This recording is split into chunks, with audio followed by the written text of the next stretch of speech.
Okay, Tov.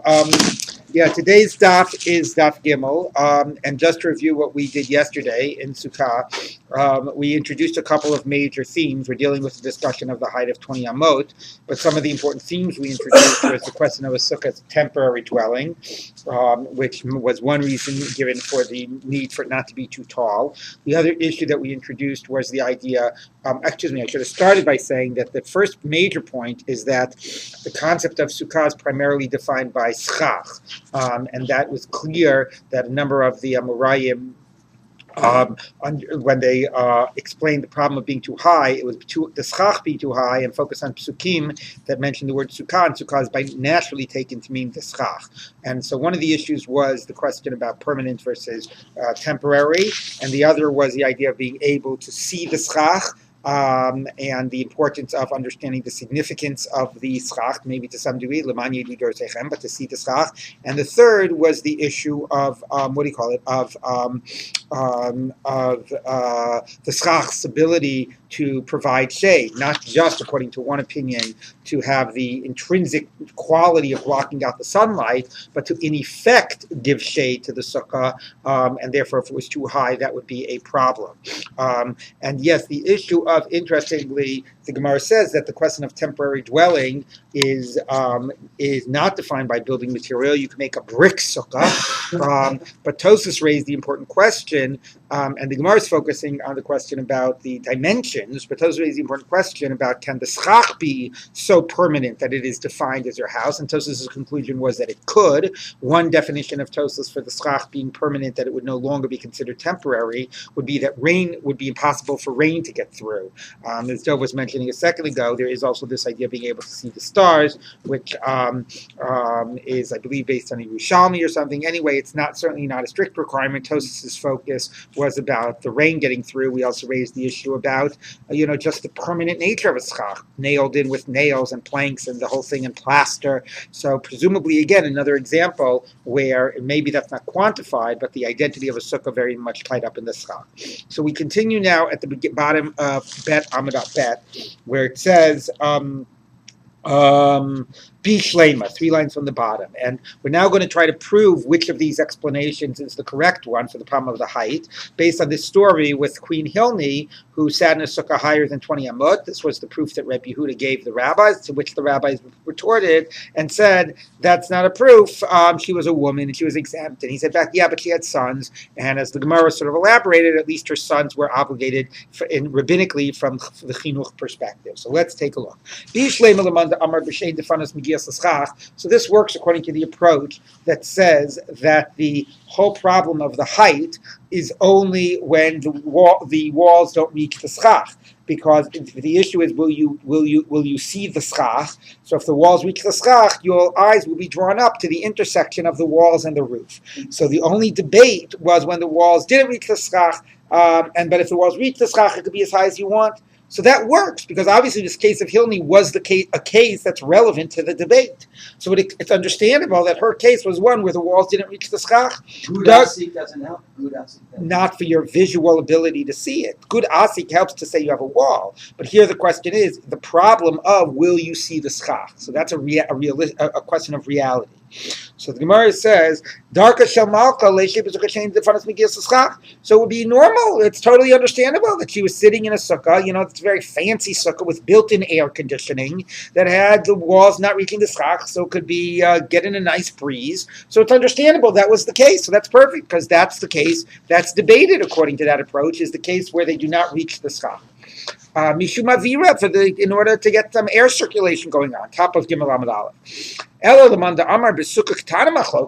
But according to the approach that the problem is that the schach won't provide shade, and therefore the problem is only with a very small sukkah, because therefore the schach covers a small area, and if it's too high, won't provide shade. But if it's a larger sukkah and a larger area, then it's not a problem. Even high schach will provide shade. So according to that approach, that their whole debate was in a small sukkah, how could they have been debating the case of Hilni?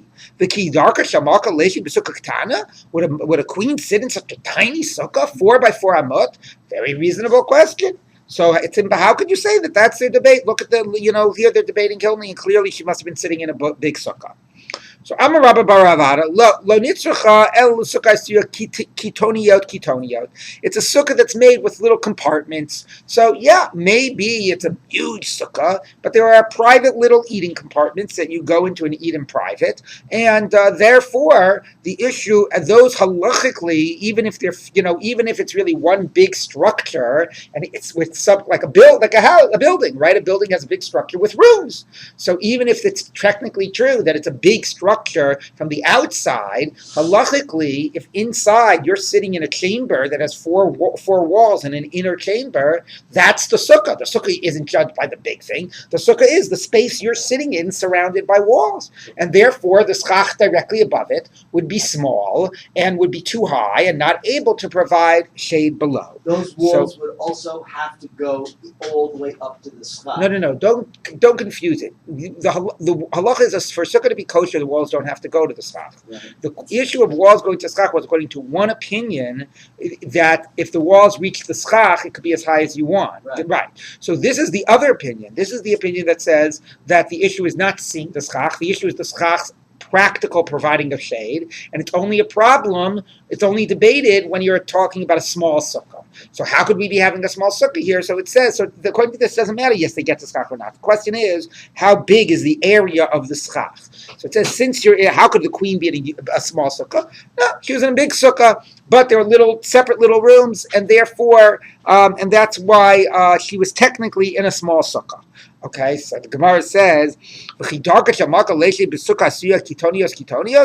the queen sit in a sukkah that's all tiny little chambers? Presumably it's imagining that,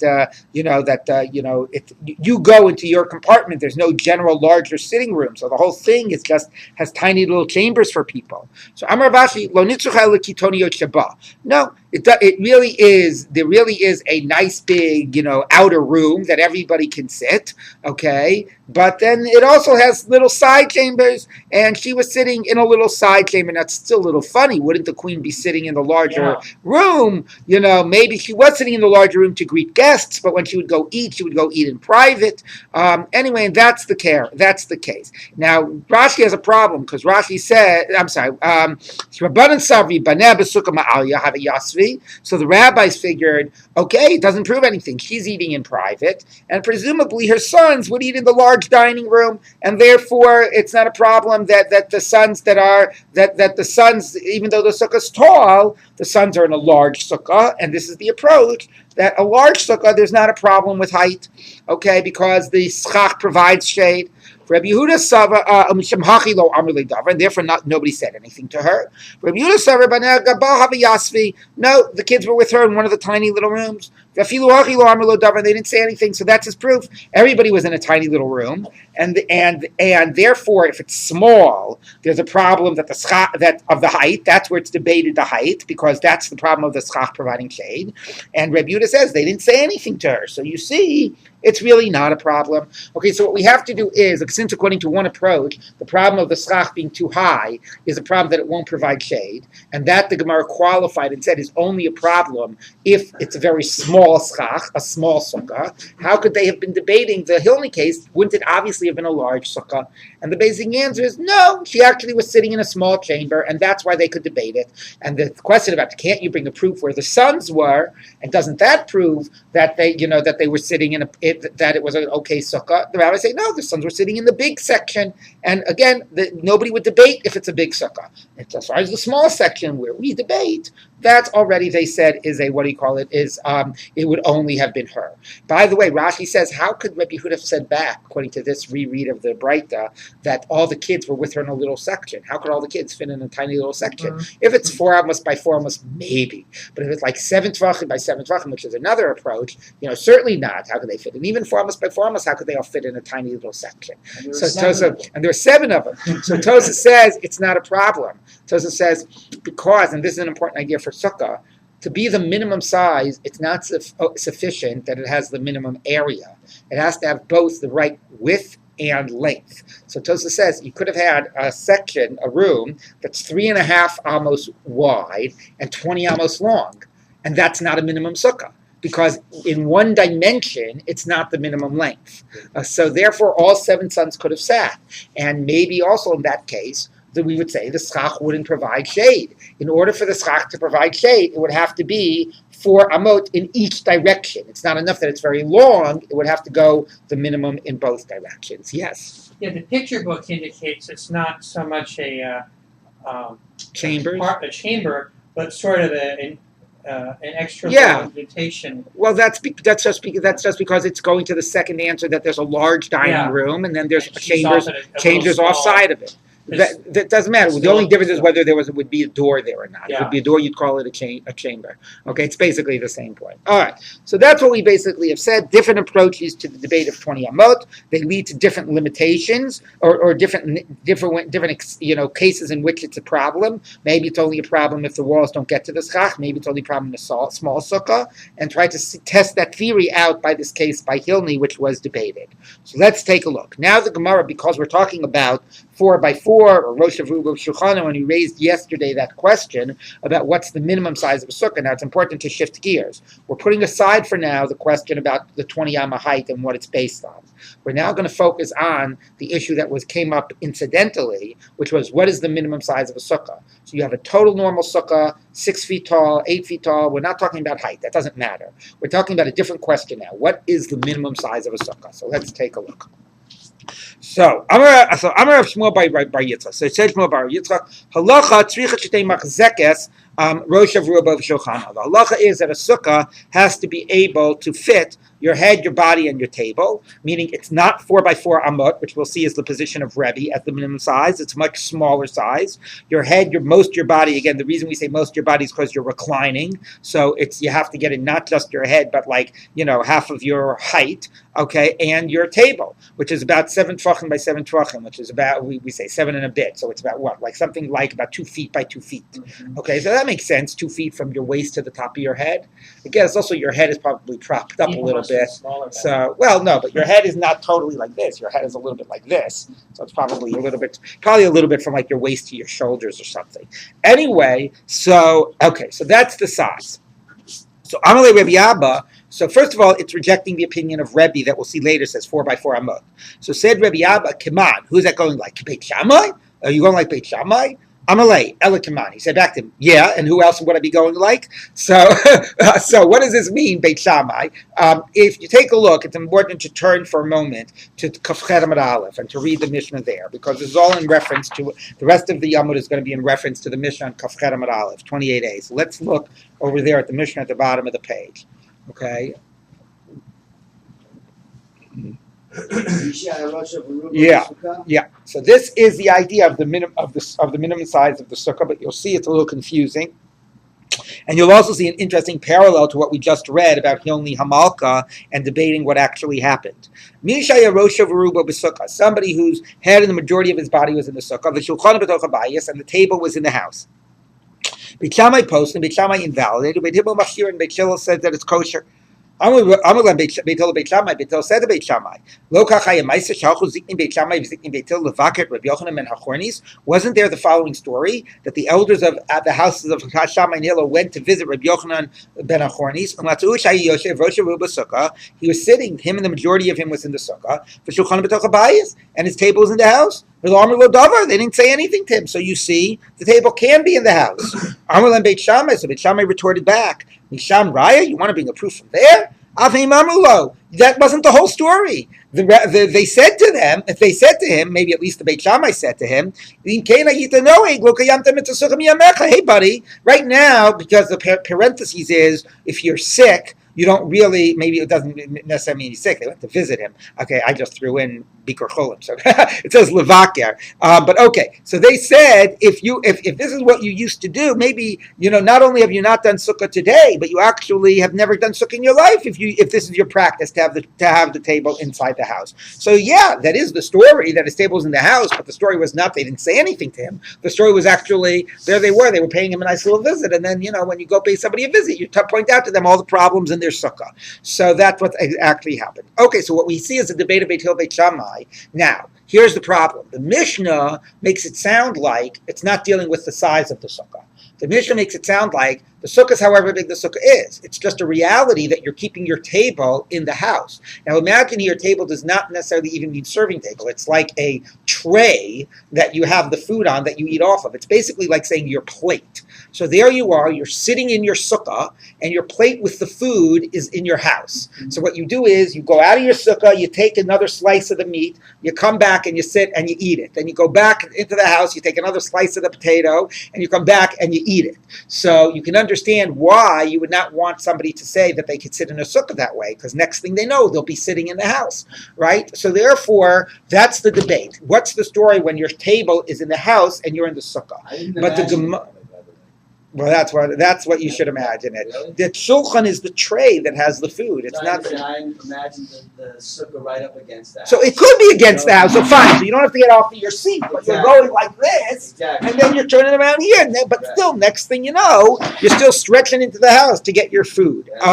Fine. So anyway, so the point is that seems to be one question: do we let you eat with keeping your food in the house and having to go and get your food?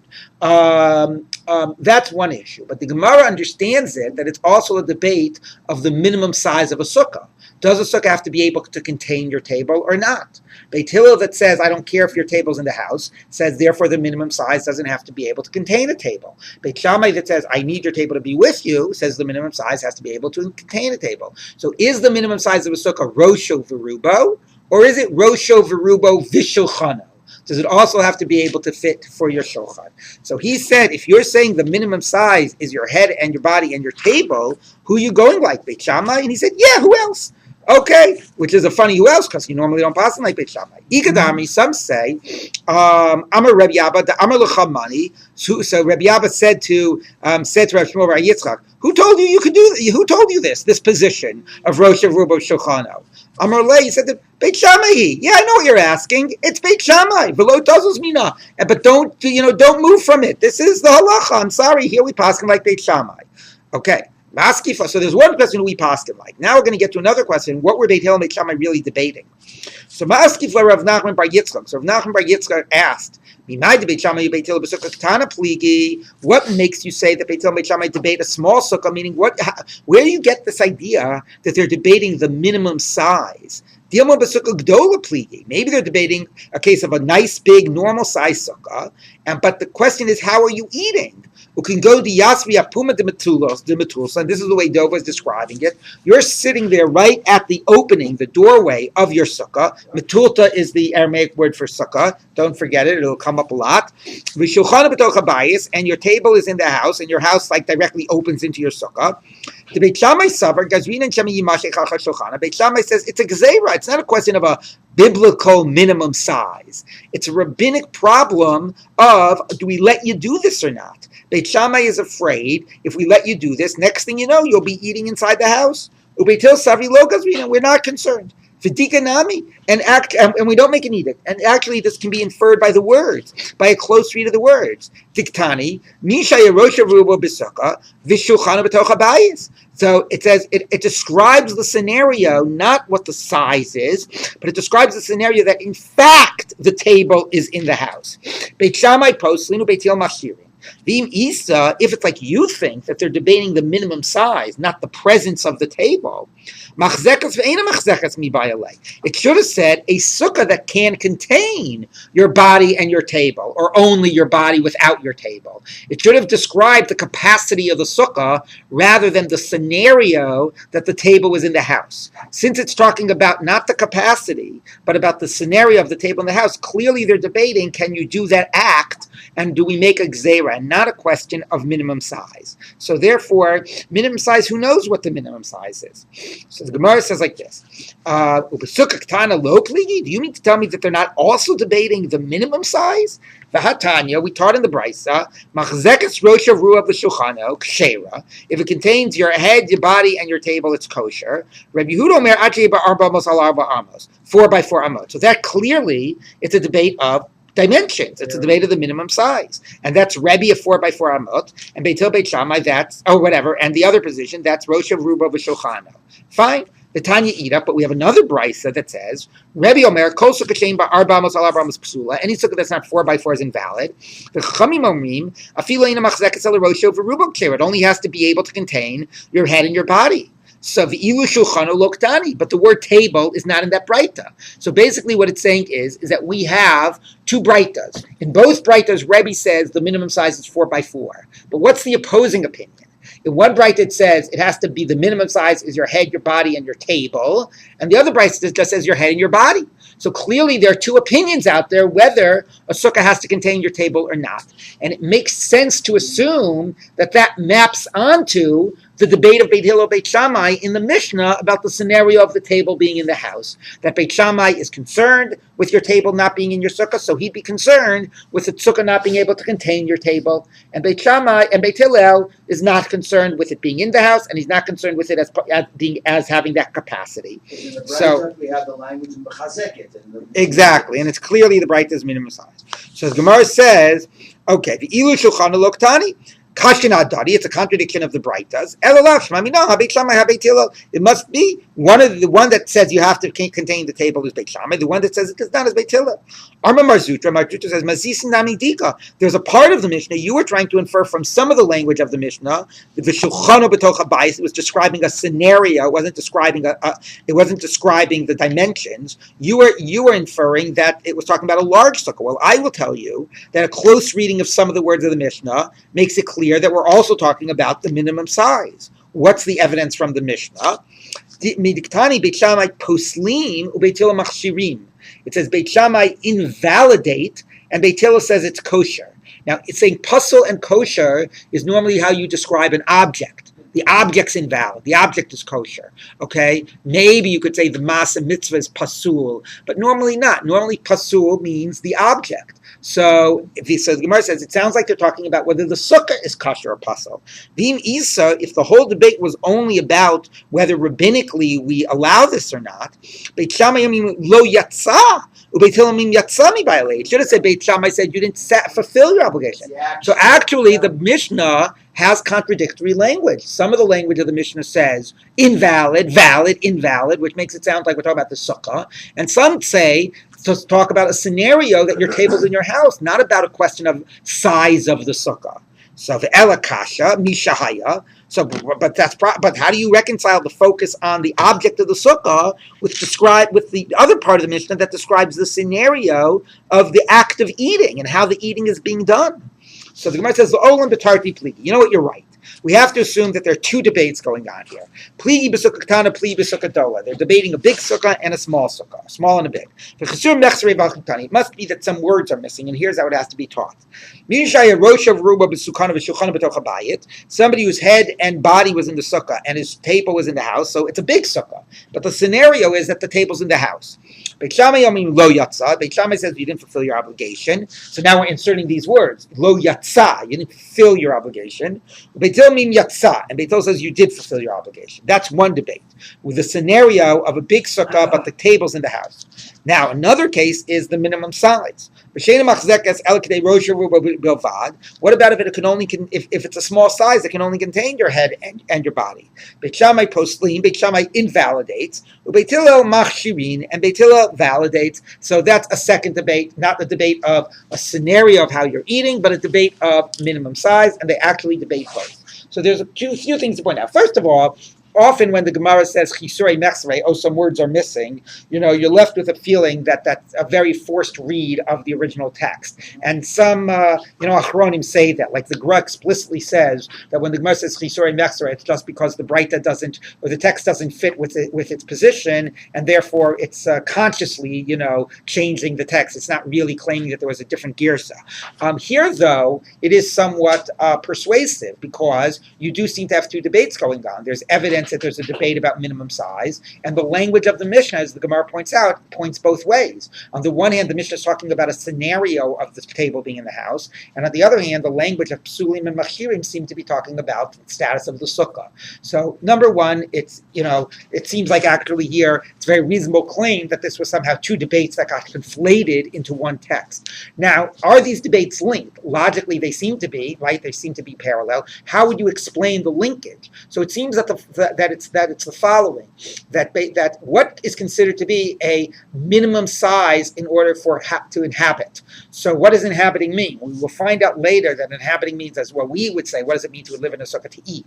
We'll find out later it also means to sleep. Okay, but if it contains your head and most of your body, then you can sleep in it. At least your head won't get rained on or whatever. Okay, and presumably if most of you is in it, it's considered like all of you is in it. So you're sleeping in that space. It's a minimum size to just contain you, to be something to provide shelter for sleeping. Okay, because it's got the majority. Well, can it also provide space for eating? So is it considered somewhat acceptable and natural to be able to eat if you can't have your table in there with you? So that's linked to this question of, are we concerned you're going to follow after your table? Because Beit Shammai that says, I think that it's very hard for people to stay in one space and their table to be somewhere else and them to be sort of present in the place they're in. I don't trust you to be able to do that. I think you'll naturally be drawn after it. Well, if that's true, he can't consider a space that doesn't allow for your table to be there to be one that allows for natural habitation, because there's no permanence there. You're always being pulled out. Whereas Beit Hillel feels, I'm not concerned you'll be pulled after your table. I think you can get your food and that you'll be able to root yourself in this place even if your food is somewhere else. So according to him, even if the space cannot contain your table, it's enough of a minimum space to be some form of a habitation in some way in which you can be present, and inhabiting that space. So it seems to be that seems to be the explanation about how the debates are linked. Now, there's a fascinating question, because we paskined, at least above, like Beit Shammai in terms of the minimum size. Do we also paskin like Beit Shammai in terms of the question if you have a large sukkah and your table's in the house? So that's actually a machlokas rishonim.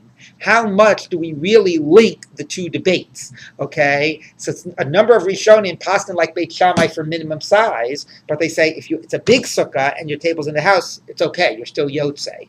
Others say no. As we've been discussing, they logically come together. So part of this Tosfos discusses that, and this Tosfos also discusses the question about which are the times when we paskin like Beit Shammai, because it's very rare that we paskin like Beit Shammai. So the beginning of the Tosfos, if you just look at the first line of the Tosfos, Beit Shammai he says Beseder Rav Amram Pasuk B'Shisha Makomos Halacha K'Beit Shammai. So he quotes one of the Gaonim that says there are 6 places we pass like Beit Shammai, and this is one of them. Dov, you had a question? I did. In either of these two debates, linked or unlinked, is the language of Machshir and Yatzah b'diavad or lechatchila, and in general, are those terms assumed to be lechatchila positions? So machshirin is not b'diavad. Yatzah is sometimes understood to be b'diavad, sometimes not. It might depend on context. Like in saying shech on the Abitaro, something is right. Right. Yes. Sometimes yatzah means b'diavad, but sometimes. But machshir generally means yes. Now, one last thing I do want to point out, which is this phrase that we saw from the Mishnah over there, where they said Beit Shammai said that no, what they said to Rabbi Yochanan was in Kacha Yisanoi lo kiyamta mitzvah sukkah miyamecha. You've never fulfilled the mitzvah of sukkah in your life if you did this. Now, what do they mean by that? If he was sitting in a big sukkah and his table was in the house, okay, he was being over on a rabbinic stricture, and maybe rabbinically lo yatzah.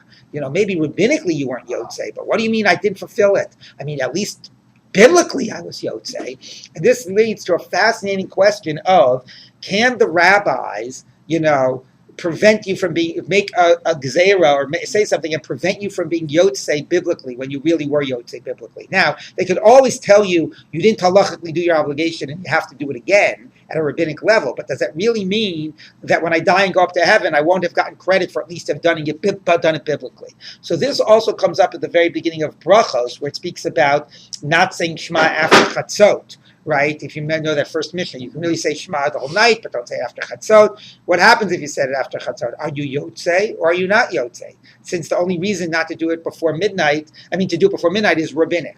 Right. So the Gemara actually brings in this Mishnah about the Sukkah and eating in the house. And the upshot of that, and the possibility of being drawn after that, and the language of Lo Kiyamta Mitzvah Sukkah Miyamecha. And the upshot of it is distilled in the last few lines of this Tosfos. So let's take a look at this Tosfos to Amar and take a look at what he says here. About 10 lines before the lines get wide. The line starts with the word Ubeit Shammai. Do you see that? Mm-hmm. Okay. Yeah. So it says, I'll go one line above that. Ubeit Shammai Mukmila Dioraisa. There was like a reverse case. That Beit Hillel was, I'm sorry. No, there was the reverse case. That Beit Hillel was the Machmirim and Beit Shammai was not. The Logas Rinan. If you went like Beit Shammai and you did the Doraita, but you were not attending to the Rabbanan problem of Beit Hillel, Lo yatsa yedei chavaso afilu dioraisa. If you went against Beit Hillel's rabbinic problems, then you didn't even fulfill the biblical obligation. Like we find in the reverse case by the Sukkah. The Beit Shammai, heicha diyasiv apitcha demitalolosa, the Gazri Shema Yimashikach Shulchano. You have a big sukkah, but your table's in the house, and we're afraid you'll go after your table. The Kamri and Beit Shammai is saying, Lo kiyamta mitzvah sukkah miyamecha, ta'afilu midoraisa lo kiyeh. That even biblically, once we rabbinically tell you you can't do it, then even biblically you're not yotze your obligation. Now, what exactly are the mechanics that the rabbis can say don't do it? And not only are you being over in a d'Rabbanan, but not being yotze in a d'oraita is fascinating. Some want to say maybe it's mitzvah b'avera, maybe it's yesh koch b'yad chachamim. Who knows what it is? But it's interesting because we much normally think of d'Rabbanans in the terms of in areas of isurim and restrictions. Don't do the malachas on Shabbos, and don't do muktzah, and don't do a million other drabbanans. So we know what's the consequence of violating a drabbanan. It's a transgression. It's a rabbinic transgression. But what's the consequence when drabbanans are in the world, not of lo taseis, but of mitzvah says, where they're telling you, here's how rabbinically we want you to do the mitzvah of sukkah. I didn't do that to Rabbanan. So, okay, did I transgress? Maybe even I transgressed. But I still did a mitzvah. I still did the mitzvah sukkah. So to what degree do the Rabbanans, when they're relating to mitzvah aseh and put additional requirements, do they actually limit your ability to be yotzei, not only on a rabbinic level, but even on a biblical level? So there is the possibility that it could even be biblical based on how you read that sugya and so on. It's not our immediate sugya, but even if you do say it sometimes happens, it doesn't mean it always happens. Like, there's going to be a lot of Rabbanans by sukkah. What's kosher schach d'oraisa? What's kosher schach d'Rabbanan? What It doesn't mean that every single one you would say you're not yotze on a d'oraita level, but it does put that possibility out there. Yes. And then there's my favorite example of the possibility of redeeming Meiser Sheni on an asimon. Yes.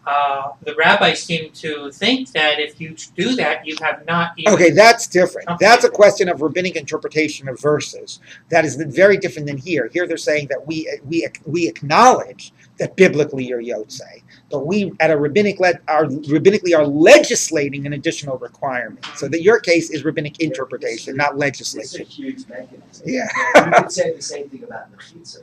Well, all right, we're not going to go there, but okay. In other words, right? I got it. Mantana, back to the Quran, 6 times on the bottom. Mantana lahadatana rabbanan. So that's number one. The minimum size, Rosho Verubo or Rosho Verubo Vishulchano, the Beit Hillel Beit Shammai. Now we're going to turn to Rebbe's position that has a bigger minimum size, 4 amot by 4 amot.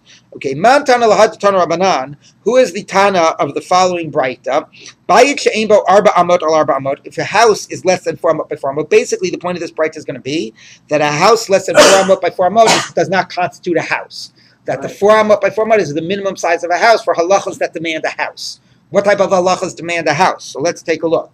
If it doesn't have 4 amot by 4 amot, patamina mezuzah, there's no obligation of a mezuzah because it says al mezuzah beitecha. Umina maket doesn't need a roof because it says ki tivneh bayit chadash. Okay, a house. Okay, not a roof, a railing around the roof. The ena matami b'negaim. If it gets spots, it does not become tamei with negaim because it says if you say kanega near a leaf babayit.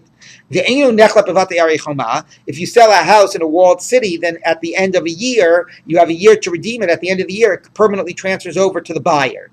If it's not 4 by 4 amot, it's not treated as a house. It's treated just as like an open field, as a yard, and therefore it could always be redeemed, and it would go back to Yovel. It would not have any of those special rules. If you built a new house, but it was less than 4 amot by 4 amot, then it would not be a basis of returning from the battle, from from going out to war. It would not be an exemption from the draft, because the exemption from the draft is somebody asher bana bayit chadash, who built a house, and this isn't the house. The ain ma'arvin bo, the ain mishtatvin bo. If it is a house in a courtyard, then it is not required to participate in the eruv, when it's not, to give the bread for the eruv. Or if the courtyards are getting together for a shituf mava'ot, a joining of the courtyards in an alleyway, and it is the only house of a courtyard that opens up into the alleyway, then that courtyard does not have to contribute the bread either, because this is not a house, and the requirement is only for the houses to participate, or courtyards or that have houses. So if this is a courtyard and only has this one structure, it doesn't have to participate, because this does not constitute a house. Similarly, if the houses of the courtyard all got together to get this loaf of bread, or these loaves of bread, you can't store it in this house, because it has to be stored in a house, and this isn't a house. The Ein Osim, top of Gimel Amud Bet. The Ein Osim also Ibor Bein Shtei Ayarot. Also, you do not make it a pregnancy between two cities. What this means is the following. Okay, you might remember the whole idea that you have 2,000 amot outside of city limits. Here's your city, okay? And you have 2,000 amot as your tchum, right, in all directions. Now, let's say you've got another city over here. Okay, you have let's not do it that way. Let's say you've got another city over here. When are they considered to be one city, and you start the 2,000 amot from the top here, and from the bottom here, and it's all one big city, and when are they considered two separate cities? Okay, so if they're within basically 100, basically each city, the general rule is, here's another question, how far out, if you've got some houses here, when are those houses considered, where do you draw the city limits? And the basic rule is, anything that is within 70 and 2/3 amot between one house and the next, it's all considered connected. So if they're within 70 and 2/3 amot, they're all considered connected. Okay. So similarly, if let's say this city was 70 and 2/3 amot here, then of course it would be one city. But let's say instead, what you actually have is that they're 141 and a third, meaning they're not 70 and 2/3 within another. Okay, but they're 70 and 2/3 in the middle point. So what would you need here in order to be able to daisy chain and get it all to connect? A house. A house! So if you got a house here, this house then becomes part of this city. It's within 70 and 2/3 and part of this city, and then the cities are connected. So if you have a house, but it has to be defined as a house, and if it's not a house, it cannot serve to extend the city limits. Okay? So that's the point of making it part of the pregnancy of the cities. Okay, the Ein also Ibor Bein Shtei Ayarot, the Ein Ha'achim v'Hashutfim, and the brothers who are also Achim and Shutfim. Normally it's translated as brothers who are partners, meaning when they're dividing an estate. But whatever, brothers, or sometimes it means brothers and or partners. Chokimbo, you don't divide a house that's that small, right? You take half of it, I take the other half. It's too small to be divided. Now the question is, even if it was larger, you think each one would need to get 4 by 4. So the Gemara will discuss the last case is a little complicated. So let's take a look. So the Gemara says all these things you see require 4 by 4 amot to define something as a house. Lema Rebbe hi v'lo Rabbanan. This presumably is the position of Rebbe, who his minimum size of a sukkah is 4 by 4 amot. So the Gemara says no. Afilu tema Rabbanan. Even the rabbis could agree to that. Ad kan lo kami Rabbanan hasam elinin sukkah. The rabbis only said that a sukkah, which is a temporary dwelling, can be like 7 tfachim, can be rosh over shulchano. Its whole definition is temporary. Things that require a house. So divas kevahu, a house is defined as the whole difference of a house and a sukkah is it's defined as a permanent dwelling. So therefore, I feel the Rabbanan modi, even the rabbis would agree. The isbe arba amos al arba amos dairi beinchi, 4 by 4 amos people will live, meaning they'll live in a regular basis, not just as a temporary type of living, but as a more permanent way. Lo dairi beinchi, and less than 4 by 4 is not a place that anybody would live in an ongoing basis. So basically, we have have introduced an important idea that 4x4 amot, presumably everybody agrees, is the minimum size for a dirat keva, for a permanent dwelling, which is the normal thing halacha cares about, defining something as a house. Okay, the smaller size, Rosh of Rubu Shulchano, is because of an idea that a sukkah is not defined as a house. A sukkah is not defined as a permanent dwelling. A sukkah is defined as a temporary dwelling, and therefore can be smaller, which raises the question of how does Rebbe define a sukkah? Because if Rebbe says a sukkah has to be 4x4 amot, it sounds like Rebbe would define a sukkah how? As what type of a dwelling?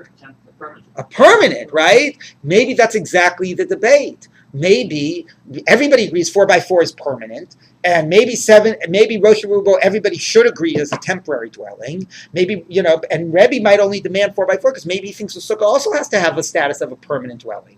So this is a really interesting question, because when the Masechet opened, we said that maybe the sukkah has to be small enough in order, not necessarily small in dimensions, but in height, but it has to not be defined as a permanent dwelling, right? Now we're saying no, that actually the fact that it's a temporary dwelling means that it's okay if it's smaller, but there's no problem if it's bigger, okay? So the idea, nobody is demanding that its identity as a temporary dwelling forces you to make it in a small and temporary way.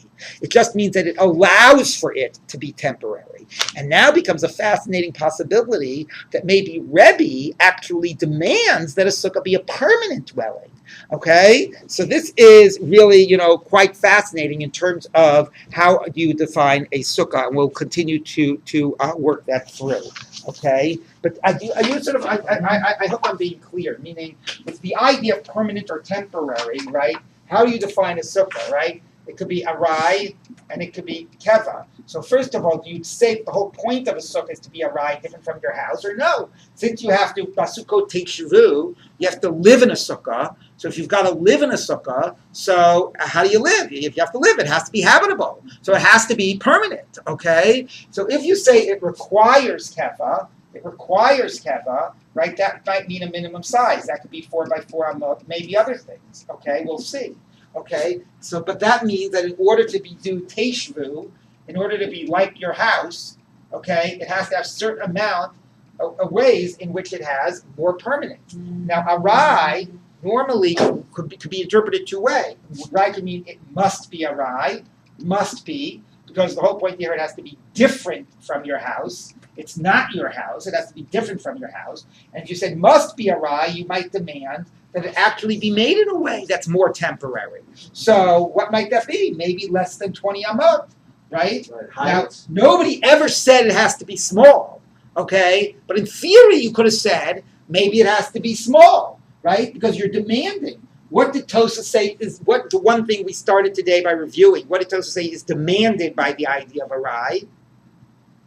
What's demanded by the idea of arai? We started the one thing that can't be made in a permanent way in your sukkah. The schach. Okay, the schach cannot be permanent. Okay, cannot be permanent. However you define permanent, letting the rain do. So that's a way in which it requires a right. But other aspects, like the question here of the dimensions of the 7 tfachim by 7 tfachim, right? Nobody says that it has to be small. Where are the areas that we require arai? Is not, is to be figured out. Okay, but regarding the issue, maybe it requires it by the schach.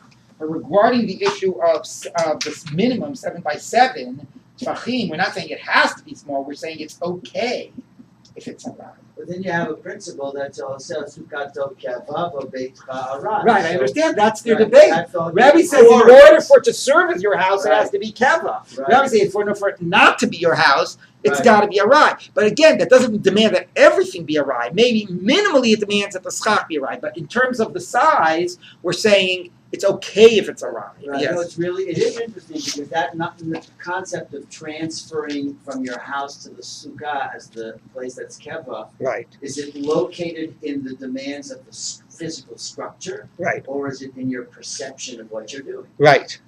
So this is important, and we'll get back to it. But here we are seeing that everybody agrees that 4x4 is the size of a house. The question is, what is it that you demand of a sukkah? Okay, so Amar Mar.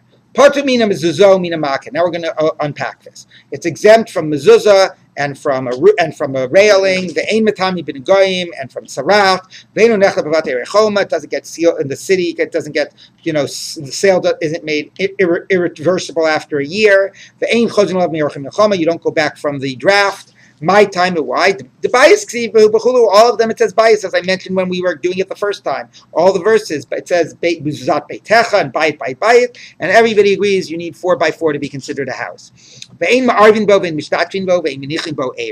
You don't. It doesn't have to participate in eruv, and you can't put an eruv in it. My time it's not fit for dwelling. So even though there's no conceptual idea of house, but the idea still is the people that dwell in the courtyard have to join together for it to be one space, right? So therefore you have to be considered to dwell there. And if you live in a little hut that's small by 4x4, you're just passing through. You're not really dwelling there. Okay, but it's not as much about the object of the house. There's no concept of an object of the house. Eruv chatzeres ein manichim bo. Now it clarifies. You don't put the eruv that's made by the houses of the courtyard in it, because the halacha is, where does the eruv go? It goes into one of the houses. And we just said this isn't a house, or this isn't a space that's part of that arrangement. Avol shituf manichim bo. You can put the bread collected for the shituf mava'ot, for the courtyard getting together to join in a shared alleyway. My taima, it's no worse than the courtyard itself. The halacha is shebimabway.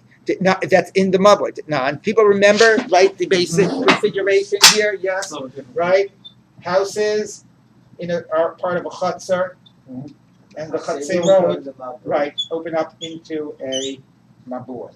Okay, so where do you put, when you join together in a chutzner, or all the houses join together, you put the eruv in one of the houses of the chutzner. This isn't a house. When all the chutzers join together in order to be able to use the mabway, where does it go? It goes in the chutzner. In one of the chutzner. It could go in the chutzner. It doesn't have to go in a house. It could go actually in the yard itself, as long as it's in a protected space. Now we turn to the Mishnah. Eruv chatzeres b'chutzner. The Eruv chatzeres goes in the chutzner. Shitufei mavos b'mabway. And the sheet of mavos go in the mabway. Now that's not true. But we asked them this. Eruv chatzeres b'chutzner? Eruv chatzeres goes in the yard itself? That's not. The Mishnah says, if you put your eruv in the a guard gate, the little hut that the guard sits in by the gate, or the achsadra, the portico. If you look at Rashi, about 8 lines down in the medium-sized lines, achsadra, Rashi says, Shalifnei habayis chakorin portico. So just let you appreciate that, okay? What? A vestibule, or it's also something that it would sometimes be roofed and have columns that hold it up, okay? Umir paset, or a porch. Eino eruv, it's not good because it has to be in a place that people dwell, and people go pass through these places. They don't dwell in those places.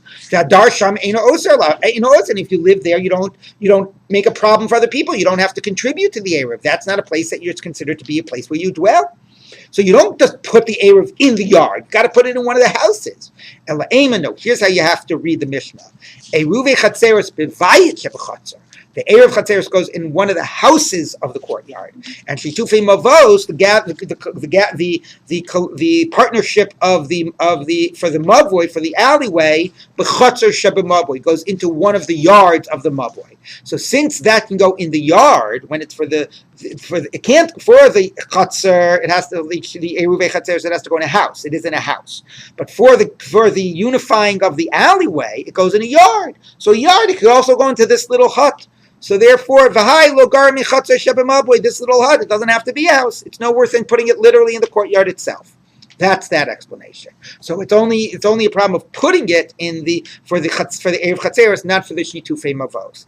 Now the last two parts. It's not a pregnancy between these two cities, as we described. It's not even like a borganin, which is like a little lean-to that's made for watching the fields. So the interesting point here is that the what do you call it?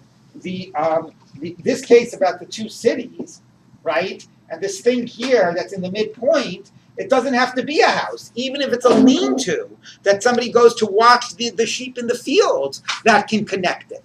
So if you can connect it by a lean-to, why do you need a 4x4 house? So here's the answer. It says like this. My timer, borganin chazi limilsayu. Because something that's a lean-to is fit for what it's made for. The high, lo chazi limilsay. This is constructed like a house, but it's not fit for living. This is like it's like a difference. There's a difference between a condemned house and a tent. Okay? Does a condemned house provide the same amount of shelter as a tent? Maybe. But if it's a condemned house, it's not recognized as having any, it's inappropriate. Nobody would live here in this context because it's built as a house and it's not fit for living as a house, as opposed to something that's built as a tent that actually suffices. So while you don't need a house here, but if it's made as a house and it's too small, that makes it illegitimate. Okay, Rashi, by the way, points out that a borganin is made for like a one-night sleep, where something that's constructed as a house is implicitly made for multiple nights and for more regular dwelling, and this is not fit for that. So that's why it does not join the two cities.